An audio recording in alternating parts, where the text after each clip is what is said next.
side throwing. This is another way to think of it, hiding the throw. Instead of a big overhand throw where a lot of people could see it, you could also sneak this in from the side.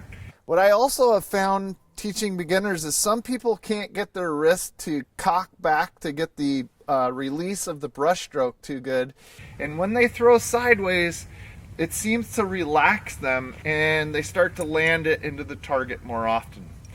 I like to use taijutsu with this where I'm taking a step and actually rocking through like I'm, knocking something off of a table or something like that. So this is the side throw. Real easy. I'm just going to hold the shuriken in the same manner that I did for all of the other throws. And I'm going to turn to the side here, step into the target, and then release. I'm not throwing over the top in any manner with this one. I'm just stepping through and releasing straight into the target.